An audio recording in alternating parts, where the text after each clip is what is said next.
What's going on, guys? Welcome back to the Hold the Phone podcast. I'm your host, Alex, joined today by my co-host, Ryan. What's going on, man? Not a whole lot, man. I'm pumped for another week of football. Can't believe it's already week 5. It feels like it's flying by, but we're here for it. That's so true, bro. Like, it's crazy that it's week 5. Crazy to think about. Time flies when it's in season, but it creeps when we're out of season. True. So I guess we can open the show up by talking about some news. I know you have one big thing you really want to talk about, so you can go ahead and talk about it. Oh, yeah. Well, in case you haven't been following, Minnesota Vikings wide receiver Stefon Diggs has reportedly been very frustrated, and in the words of the Vikings teammates, his frustration is palpable by how little the Vikings are throwing the ball and how little targets he and Adam Thielen are getting. For a wide receiver of that caliber to be getting so little targets, I think he's getting under 5 targets a game, which is ridiculous. He's really frustrated. So I think he's seeking a trade. Yesterday he missed practice with a non-injured designation, which means that he basically sat out of practice for no reason, other than the fact that he doesn't want to be with the team anymore. He had a press conference about it today. He did show up to practice today and practice fully with the team. He had a press conference before, and he got choked up. He got choked up when talking about how frustrated he was. And he's a team player, so I can't imagine that this is an easy decision for him. But I think he's trying to do what's best for him and his career. Minor news for my team. Diggs actually followed 3 Buffalo Bills players on Instagram randomly who he has no ties to whatsoever. Didn't go to college with any of them. Never been on the same team with any of them. So that's kind of significant, but also not really, because the Minnesota Vikings have come out saying that they aren't willing to trade Diggs and they're going to try to work things out. So take that with a grain of salt, but I do think that Buffalo might be one of the top contenders for Stefon Diggs if they are willing to trade him. Our general manager is really smart with that, with those kind of trades. Doesn't like to give up a lot of assets, so I think he will work out a deal to where we get Diggs for not a first-round pick, hopefully. But we certainly have the cap, and we certainly have the need. So how do you feel? Yeah, so one thing I would add is that Diggs actually, during that interview, or his press conference, said that all rumors are based in truth, which made a lot of people think, oh, wow, he actually is going to get traded. But then the team came out and said he's definitely not, which I know you just said. But I don't know. I don't believe the team. I think if he doesn't play this week, I think that's going to be a huge sign that he's getting traded. Because he hasn't come out with any sort of injury. And, why would he just miss a random day? That seems weird. So, I don't know. I think the rumors are real. I think it's just, would a team give up the price that the Vikings are going to want? Because they did just pay him a lot of money. Yeah, Stefon Diggs is in the top 15 among highest paid wide receivers. Alex, I'm actually really glad that you brought that up because that was a significant detail that I forgot. He did come out saying it's true. So, if you had to pick one or two teams who you think has the most or the highest chances of getting Diggs, who would you say they were? Well, the rumored teams have been the Patriots, the Seahawks, and the Bills. But, I mean, who do I want him to go to, or who do I think he would go to? Both. Either one. I would love to see him go to somewhere like Green Bay. I think that would be crazy. But yeah, I mean, really, I could see he's definitely not going to go. Although they would never trade him to Green Bay. So what am I talking about? Yeah, he's definitely going to go somewhere in the AFC. So I mean, really, any of those teams would be good. The Bills, Patriots. Trying to think of some other ones. Maybe the Ravens, but I doubt they'd trade for him. Ravens would be good. Chiefs would be crazy, but I don't know if they'd do it either. What do you think? Obviously, as a Bills fan, I think Buffalo is the best fit for him. I think that, that offense would be Deadly and Jacoby, who we had on the show last week, is actually telling me that, in his opinion, if we got Diggs, we would easily be a top 3 team in the AFC. Obviously, the Patriots always make moves like this so they can obviously be a contender. Don't really want that to happen, but honestly, I liked where you were going with Green Bay, but they would never trade them to a division rival. Yeah, but if it just wasn't the that's Vikings, fantastic. like if it was anybody but the Vikings, that would be a really good trade. Oh, 100%.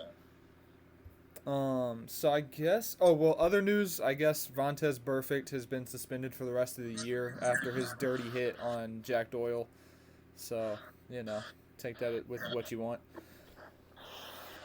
Yeah, I don't know. It gives me. I don't know. It makes my stomach churn every time I see it. It's just there's no place for that. He's such a dirty player, and I want to believe every time that he's like a decent guy, but I just time and time again. I'm just not seeing it. He goes after people intentionally, and I just not a big fan of that. I agree. I don't even think anybody will sign him after this. At least not for like a year. Yeah. Well, I don't know. I could see the Raiders retaining him, but because they really liked him, but it's just dirty. So I guess we can jump into next week's games. We're trying to make the episode a little bit shorter for you guys. So sorry, I'm trying to bring up the games actually. So our first one we can talk about is the Chiefs versus the Lions. The Chiefs won 34-30. I just want to make a note of this that I did call the Lions winning this game on last week's episode. I was a little off, but I mean they were definitely in it. So what are your thoughts, Ryan? I mean, yeah, you did. You called it. We called you crazy. And I have to apologize. They kept it close. If I'm a Lions fan, I am highly encouraged. The Lions played spectacular against the Chiefs. And coming into that, I would have considered them a very weak 2-0-1 team. But because they ended up tying with the Cardinals, letting them back in the game week 1, and then they beat 2 pretty banged-up teams. So the fact that they were able to kind of go punch for punch with Kansas City and Patrick Mahomes. I mean, that was pretty big. So I'm really encouraged if I'm the Lions because now they know they're for real. And in a division as tough as that one, they're going to need to be. What do you think? Yeah, no, I couldn't agree with you more. I was more shocked at how well, like, I know I picked them to win, but, like, I don't know. I just took a stab in the dark. But, like, I was more impressed by the Lions definitely than I was with the Chiefs. I mean, I think it was the first game Patrick Mahomes hasn't had a touchdown, maybe in his career. So that was a little crazy. But, yeah, the Lions looked really good. And that was without, I think, Glover Quinn. Not Glover Quinn. What's the corner? Darius Slay didn't play. Yeah. So that's crazy. Their defense is pretty good. Looks like Matt Patricia's actually putting things together up there. So I would be very encouraged if I was a Lions fan. Oh, yeah. So the next game we have to recap is the Eagles versus the Packers. The Eagles won this game 34-27. Probably my biggest takeaway is how Green Bay has no rush defense because Jordan Howard had 87 yards, Miles Sanders had 72, and Jordan Howard also scored 3 touchdowns. And another thing, Devontae Adams did leave this game with turf toe and is doubtful for Sunday. But, yeah, the Eagles look good. I still think the Packers have a really good chance to come out of the NFC. I think they looked really good. But what do you think, man? Yeah, lots of injured Packers in this game. Jamal Williams left on one of the very first plays after a big hit to the head and neck area. Like you mentioned, Devontae Adams left the game. David Bulaga, a very instrumental part of that offensive line, got banged up, and my boy Alex Lade, who I actually went to high school with, had to fill in for him at right tackle. Oh, wow. Yeah, so that was pretty cool. He actually held his own. But and also David Bakatari, who is the Packers' best offensive lineman, was also banged up. I think he still finished playing the game, but, I mean, you could tell he had an injury that was bothering him. So Packers were definitely not at their 100%. And also, I hated the no pass interference call on that game-winning interception. The guy was clearly draped all over. I can't remember which Packers receiver it was, but he was draped all over the Packers It was Jimmy receiver. Graham. Oh, it was Jimmy Graham? Yeah. Yeah, I mean, the guy was all over him, like all up in his jersey, hanging on to it, clinging to it. It was, I just don't know how you don't call that. But, True. I mean, true, like, the Eagles were able to pull it out, so, I mean, I guess we saw a lot of grit from another. Well, the Eagles are also banged up, so I guess we saw a lot of grit from the Eagles. Yeah, the Eagles needed that win too. Yeah, they really did. Yeah, they would have fell to 1-3 if they wouldn't have won that. So, next I'm gonna let Ryan go off a little bit here. It's the New England Patriots defeating the Bills 16-10. Go ahead, Ryan. The floor is yours. You're gonna be really surprised by me. I don't have a lot of love for Buffalo right now. I don't have a lot of Buffalo love. Oh wow. I'm angry. I left the bar angry. I was furious because Buffalo should have won that game. The Buffalo Bills should be 4-0. That defense held Tom Brady to 150 yards, no touchdowns on 18 of 38 throwing. He was throwing under 50%, threw under 200 yards. I don't know how we didn't win that. That wasn't enough for you. The Patriots also, ran the ball for under 75 rush yards. So we basically limited them to nothing. They had one offensive touchdown the entire game, and that's because an interception by our offense put them in great field position. And their other touchdown was off special teams. Yeah, that blocked punt won the game for the Patriots for sure. Can we just 1 second? Can we just talk about how good Frank Gore is? He's not. We sure can. He's not even good. Frank Gore all day. He's not even good, but he's good, obviously. But he's not like a superstar. But he's just so damn consistent. At what 57? He has to be he's so old. He could almost get AARP or whatever it is. His son's in college. No, he's not. Tells you, yeah. He had his son at 16 or 17, and his son currently plays at I think FAU. Bro, just retire at this point. Although, how can I say that when even I need him, man. Against the Patriots defense, he went 17 carries, 109 yards. I think the play of the game for Buffalo's offense was when Frank Gore, who's 36 years old, 57 in Alex years, juked out a young Patriots defensive back. How do you get your ankles broken by Frank Gore, whose ankles actually are broken? I don't understand. He's inevitable, bro. He's a beast. I don't know what to tell you, but hell of a signing by Buffalo, I'll tell you that. For $2 million a year. That's how much we're paying him. Bro, because he has to have if he saved any money, he has to be filthy rich. He's gotten so many contracts. Oh yeah, for sure. Let me finish this Josh Allen rant. Yes, go ahead. I'm about to dive deep on this boy. We have seen so much progression from Josh Allen this year. Josh Allen has looked like he was taking the next step into being a franchise quarterback. Bills fans all over have been so excited. He hasn't been the greatest. I'll give you that. But we were looking for improvement. We weren't looking for the greatest. He has 2 game-winning drives in the first 2 weeks. We were 3-0 heading into this game. We were playing super well.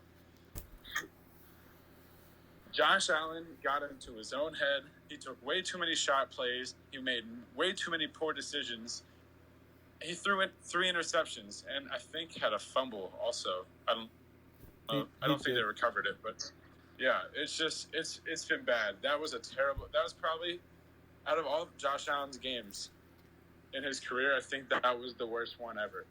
That was worse than anything I saw from rookie Josh Allen, even before he hurt his elbow and had to sit out for 6 weeks.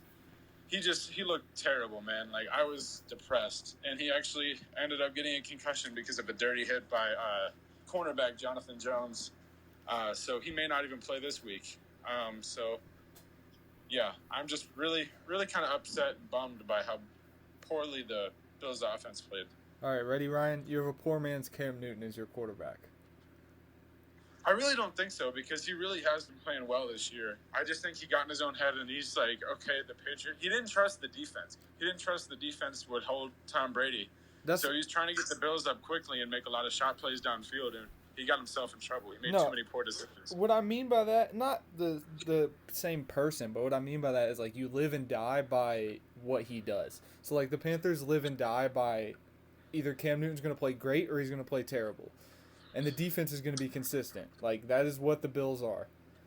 I really don't even think that's the case. I really think that like Josh Allen just put us too far in the hole. And I also hate our punter and want to get a new one, but we refuse to get rid of this guy who's absolute trash. He had a 20-yard punt in this game. All right. Joke. I'm gonna have to calm you down. Let's move on. Let's move on. Cowboys. Get red in the face. The Saints defeated the Cowboys 12-10 on Sunday Night Football. I can make this one quick. I hate the Saints. They're gonna find a way to lose maybe one game before stupid Drew Brees comes back because somehow Dak Prescott decides to suck. Ezekiel Elliott gets 1.9 yards per carry. Jason Witten is your leading wide receiver with 50 yards. I just don't understand. They're not good. Just double team Mike Thomas, double team Alvin Kamara, and make somebody else beat you. Because Teddy Bridgewater can't throw deep passes. I'm so annoyed by the Saints because they're damn good and I hate it. I just like to say, who called it that the Saints were going to grind when Drew Brees was out? You. Yeah, man. I knew the team was going to gather around everybody. It's like, we're not throwing this shit away. And like, they're going to grind. They're going to go, like, this is their year. They've been jibbed out of a It's Super not Bowl their year. spot 2 years in a row. I'm telling you, man. It's not their year. Calm down. And Drew's going to come back and ball. Or Drew. I can't believe that the Saints won by 2 points. That was probably the weirdest Sunday Night Football game I've ever watched in my life. Here's what really sucks too is like they could pretty much win their next 7 games. They play the Bucks, Jags, Bears, Cardinals, Falcons, Bucks, Panthers. I literally see them losing maybe to the Bears, maybe to the Falcons, and then maybe one of these games against the Bucks before they have to play the Panthers. The Bucks put up 55 points against the Rams. That counts for something. I'm telling you, the Bucks are much improved this year. The Bucks are okay. That's a good segue. Let's move in. Saints versus Bucks this week. The Saints are a 3.5 point favorite. It is in New Orleans, and I can go ahead and start. Tampa's gonna screw me, and the Saints are gonna win again because. Clearly, I'm very upset about this. The Saints are going to win again because Tampa is the ultimate Jekyll and Hyde team. Jameis Winston is the ultimate Jekyll and Hyde quarterback. He's going to come into the whatever their stadium's called. I always forget. And Mercedes-Benz. Exactly. He's going to come into Mercedes-Benz, and he's going to throw 4 interceptions, and the Saints defense is going to win this game. He's not a good. Oh, Jameis Winston is a whole nother. I could have a whole podcast about how bad he is, but I'm gonna let you go ahead and go. I like that. Can we do like a Jameis Winston roast cast? I would join in on that. We can have about 5 quarterbacks that we can add to that, and then yes, we can. Kirk Cousins, you're in the queue, bruh. Without a doubt. But go ahead. What do you have to say about the Saints versus Bucks? I've got like a split jersey on underneath my Bills jersey, and it's the Panthers and the Bucks. Because I root for the Panthers for you, and actually a lot of the Bills coaching staff have Panthers roots, so I just root for them. But Facts. This Bucks team, man, it's I just like how crazy it is because everyone's like, they're gonna be trash, man. They're gonna be garbage, and they're like, we are garbage, but we're gonna win some games while we're at it. Like, I don't understand this team, so I'm jumping on the wagon before it's too late. It's too early. Booze, man. You're jumping on the wagon too early. I can't wait for the Bucks to lose like 6 games in a row. All right, hang on. Let me look at their schedule before I say that. Oh, I don't think they're gonna do anything. I'm just here for Here we go. The craziness. They play the Saints. That's a loss. They play Carolina in London. That's a toss-up just because it's in London. But I'd pick Carolina over the defense. They play the Titans after their bye week. That's a loss. They play the Seahawks. That's probably a loss. They play the the Cardinals, and then Saints, Falcons, Jaguars, Colts, Lions, Texans, Falcons. That sounds like 6-10, 7-9 to me. That sounds like they're trying to get into the wild card spot to me. Dude, this is what kills me about the NFC South. It's always comes down to like the last 2 games of the season, 3 teams are bidding for that wild card spot because Atlanta's dead in the water. And so it's going to be the Bucks, Saints, and Panthers, and then the Saints and the Bucks are going to make it, and I'm going to be at home crying because the Panthers are 9-7 and missed the playoffs. Dude, every year that division just hits shuffle on who's going to be good and who's going to be trash. It really does. I think other than the Saints last year winning it back-to-back, I think it's been a new winner for like 10 years in a row before that. Oh, I 100% believe that. But I truly think that – I don't think the Bucks are going to win, but I truly think they're going to at least try to put up a good fight. All right. Next game is the we can move on. Falcons versus the Texans. I believe this game is in it's in Houston. What do you think? I think that the Falcons are going to go home with a smooth L, wondering if they should fire Dan Quinn. That's what I'm thinking. I think the Texans are going to take care of them. When's the Falcons bye week? Hang on. Dang, they have a hard schedule.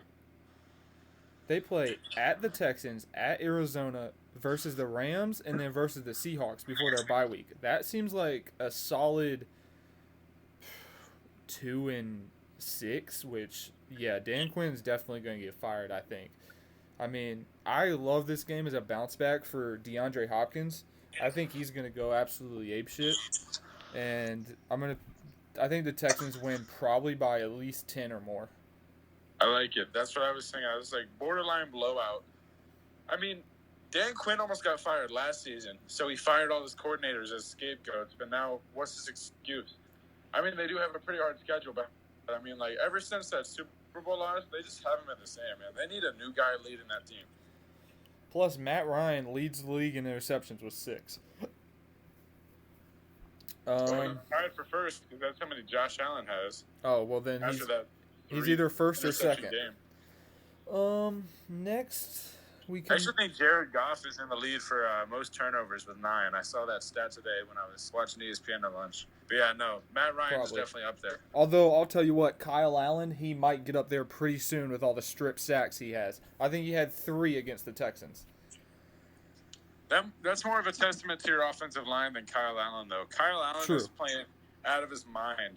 I mean, he won taking this 0-2 team and leading them. Yeah, we can jump on that one. Panthers versus the Jags. That game is in Charlotte, and the Panthers are a 3.5-point favorite. So basically, it's a toss-up. I think this might end up being one of the games of the week. And might I just say, your defense has been playing out of its mind, and I'm here for it. So you guys good. even lost one of your best defensive linemen, Kawan Short, to IR. I don't think he's coming back this season. So no, he had surgery. He had surgery. In tackle. Yeah, he had surgery, so he's probably done for the year. I actually after starting 0-2, I was really sad, and I feel really confident now in this team. I do think that this game's going to be really tough. I think it's going to be a defensive battle, and it's pretty much going to be who plays better, Kyle Allen or Gardner Minshew. I think in the end it's going to come down to who can protect the quarterback the best. Which, I mean, both of these offensive lines are Siths, but that's not even – is that the right word? I don't think so. But I know what you meant. Yeah, you know it. They knew what I meant. But the Panthers have had, I think, 17 sacks in the last 2 games. Like, the defensive line is playing out of this world. James Bradbury's playing like an all-star. And I really think a huge thing is going to be if Ramsey plays. I think if Ramsey plays, this becomes way more of a game than I want it to be. But if he doesn't, I think Kyle Allen's not afraid to throw the ball deep, and I think he'll find Samuel or DJ Moore for something deep. Yeah, man. I don't know how they're gonna. To me, it's gonna come down to how the Jags defend Christian McCaffrey. If you guys can just let CMC take the cap off, I think it's gonna be over. But I mean, let me just kind of play devil's advocate here. I think that if the Jags just feed Leonard Fournette and he can break off for a few big runs, and Gardner Minshew can just lead a couple scoring drives, like, they might be able to keep themselves in the game. So that whole division, they're like both AFC and NFC South are just such a big toss-up right now.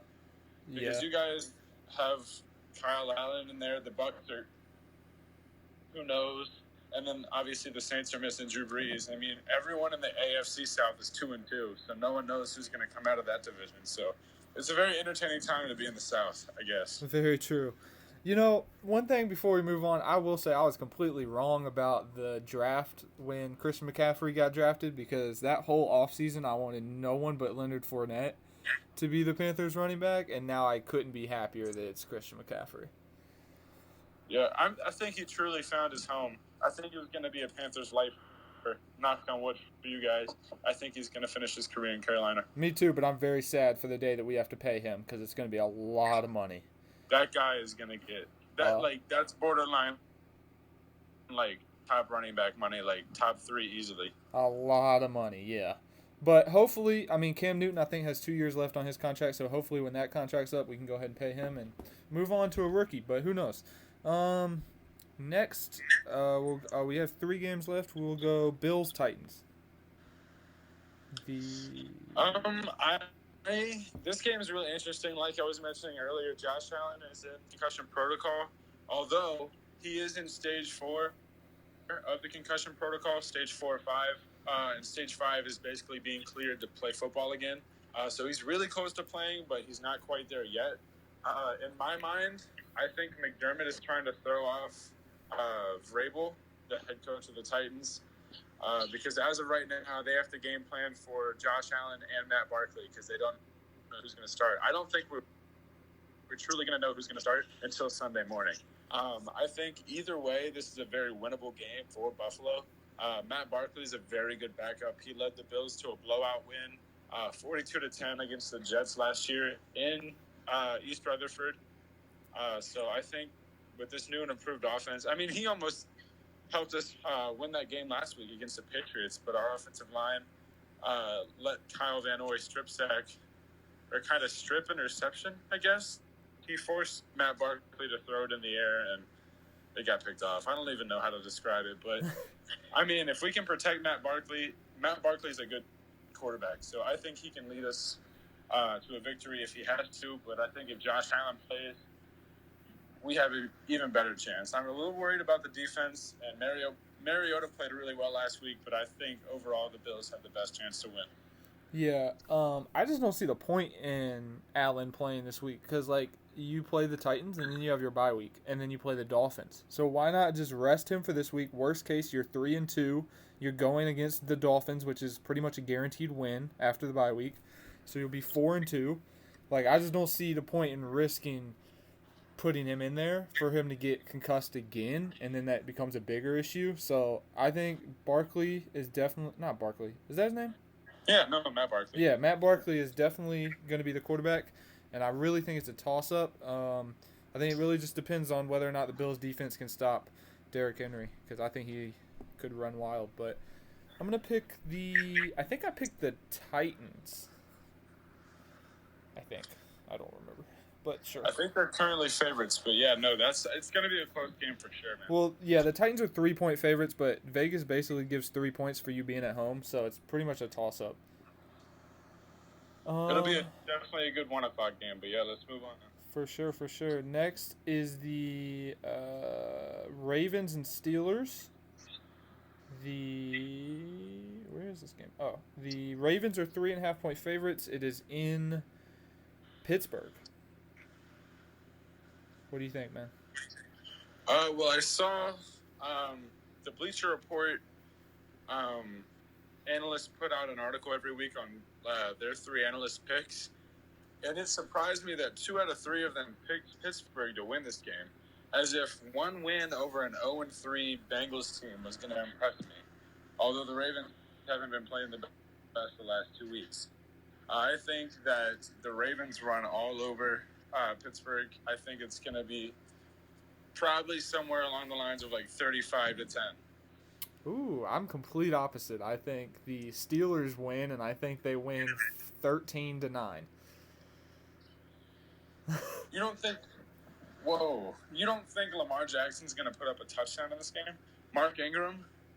Okay, maybe 13-9 is a little aggressive, but maybe like That was really aggressive. maybe like 7 14-10 at least. Yeah, 14-10, 17-10, something like that. Like, I don't know. I think Mason Rudolph sucks, but they're not letting him throw the ball at all. I do. I think he's terrible. He literally has one good throw last week, and it was a dump off, and then the guy took it 70 yards. Or that was last week to Juju, but still, no. For some reason, though, I want to pick the Steelers. I just don't want to buy into the Ravens, even though I like Lamar Jackson. I don't have anything against Mark Ingram or this offense. I just don't think he has the wide receivers. And Marquise Brown, I think, is going to get doubled. And I really like Pittsburgh's defense. It would definitely be a huge upset if Pittsburgh won. I just want to throw it back to a few weeks ago when the Ravens were 2-0 and we didn't buy their stock because we didn't know if they were for real. And I think we can confirm now they are definitely not the team we thought they were going to be with that very hot start. They just look pretty average right now. Now that they're hitting some harder teams, they definitely look like they're not really up to the task. They may squeeze into the playoffs, but as of right now, like, I'm not that impressed. And then our last game that we're going to cover, we have the Packers taking on the Cowboys. The Cowboys are 3.5-point favorites. The game is in Dallas. They really do just give the tiebreaker to whoever is at home, man. This is ridiculous. Yeah, they do. It's like, I don't know. So home field advantage, I guess, plays a difference in the betting. You got first on this one? Yeah, I think it's going to be really, really close, but I think Aaron Rodgers is going to find a way to win. I think this is Ezekiel Elliott's breakout game. I think he's going to run wild on that defense. That hurts so bad. I just hit my funny bone on my table. Oh, my God. Yeah. No, but I think Ezekiel Elliott is going to run wild on that defense because unless they change something in a week, man, I'll tell you what, they were running crazy. The Eagles were on this Green Bay defense. It looked like their weakness. And Ezekiel, he needs a breakout game. Like, I know he has 324 yards, but I just feel like he hasn't had a crazy game yet. But I love Aaron Rodgers. I'm just buying in. I don't know. I think this should high-key be the Sunday Night Football game. I think this would be way better than the Colts and the Chiefs, in my opinion. Yeah, they just can't flex them yet. Yeah. Do you think that this is, excuse me, because of how poorly the Packers have been defending the run lately, do you think this is another 100-yard Zeke game, 100-yard Tony Pollard game? No. That was just a rarity with the Dolphins being as bad as they are. Yeah, I think that was hey, let's make sure Zeke doesn't get hurt and take him out.